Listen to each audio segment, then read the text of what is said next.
Hi, good evening, good morning, good afternoon. Saan man kayong sulok ng mundo. Ah, tonight, today is January 1. God touched my heart to share the meditation or devotion that I must share sa lahat ng makakapanood sa akin. Ah, God encounter me tonight na i-share ang kanyang salita. Ngayon nabasa ko po ang salita niya sa Hebrews chapter 12, whole chapter 12 po.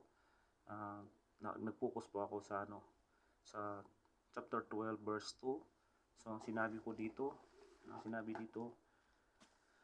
Hebrews 12 verse 2, looking unto Jesus, the author and finisher of our faith, who for the joy that was set before him endured the cross, despising the shame, and has sat down at the right hand of the throne of God. So God give me impression. I impressed the verse tonight that that in myself I share to you that I fix only my eyes to my Lord Jesus Christ. He is the author and the finisher of my faith, so that I will endure all the things I face it. So my problems, trials, persecutions, because He is my mighty King and my great Lord. He is always by my side. So I will pray for this verse, and I will pray for you all um, regarding this verse. So let us pray.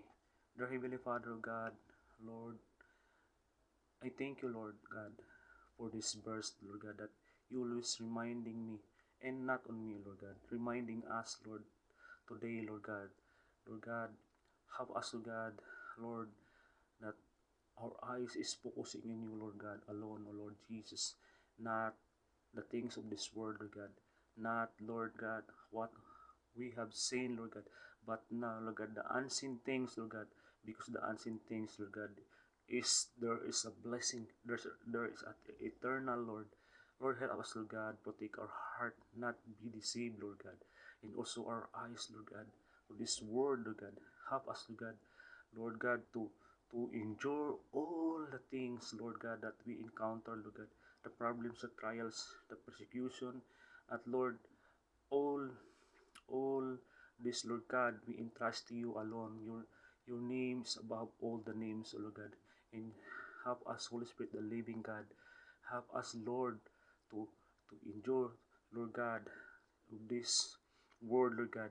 And Lord God, help us, Lord God, that we are your we are your uh, we are your uh, we are your we are your vessels, Lord God, to speak your word, Lord God.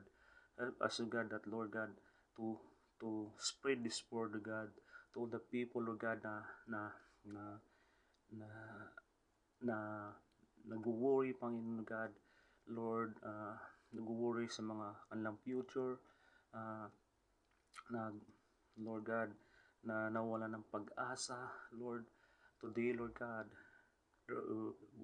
our hope is in you, O Lord Jesus. Help us, Lord God, to move, Lord God, Lord God, Lord, to to magpursige pa, Panginoon, Lord God. Lord, salamat, Panginoon God, sa gabi na to, Panginoon, Lord God. And Lord, bless, Lord God, ang mga nakapanood nito, Panginoon, Lord God. Na sila po, Panginoon God, ay palakas mo, Panginoon, Lord God, at magkaroon po, Panginoon, Lord God, ng pag-asa, Lord God. Lord, we thank you, Lord God. We praise you, Lord. We love you, Lord God. In Jesus' mighty name we pray.